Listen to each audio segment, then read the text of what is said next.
सम्मा सम्बुद्धस्स नमो तस्स भगवतो अरहतो सम्मा सम्बुद्धस्स नमो तस्स भगवतो अरहतो सम्मा सम्बुद्धस्स बुद्धं शरणं गच्छामि धम्मं शरणं गच्छामि संघं शरणं गच्छामि द्वितीयंपि बुद्धं शरणं गच्छामि द्वितीयंपि धम्मं शरणं गच्छामि द्वितीयंपि संघं शरणं गच्छामि तृतीयंपि बुद्धं शरणं गच्छामि तृतीयंपि धम्मं शरणं गच्छामि तृतीयंपि संघं शरणं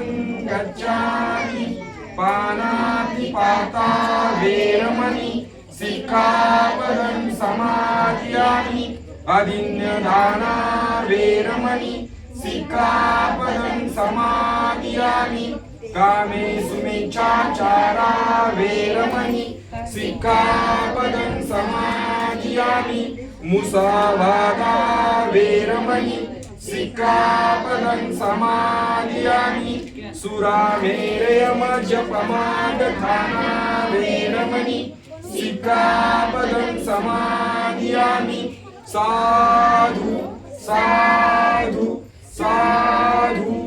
तर आज दीदीच्या जन्मवाढीनिमित्त आपण सर्व एकत्र आलेलो आहोत। एक वर्षी तर बुद्ध पौर्णिमा होती। आमचं मुंबईवाले दादा आहेत, त्यांच्याशी सकाळी चर्चा झाली तर म्हटले 5 वर्ष झालं, म्हणजे खूप चांगला असा बुद्ध पौर्णिमा हा योग आलेला होता। यावर्षी मात्र 1 तारखेला बुद्ध पौर्णिमा आपण साजरी केलेली आहे। परंतु दीदीचा वाढदिवस हा एक चांगला योगायोग, प्रथम वाढदिवस, मोठ्या उत्साहात आजही तोच उत्साह पाहायला मिळतो।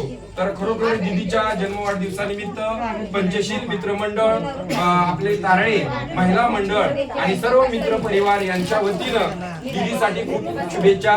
दीदी आता 5 वर्षाचा 4 वर्ष पूर्ण होऊन 5व्या वर्षात पदार्पण करत आहे। तर आपल्या मुलांसाठी आपण शिक्षण घेतलं पाहिजे, कारण बाबासाहेब म्हणायचे शिक्षण हे आपण घेतलं पाहिजे।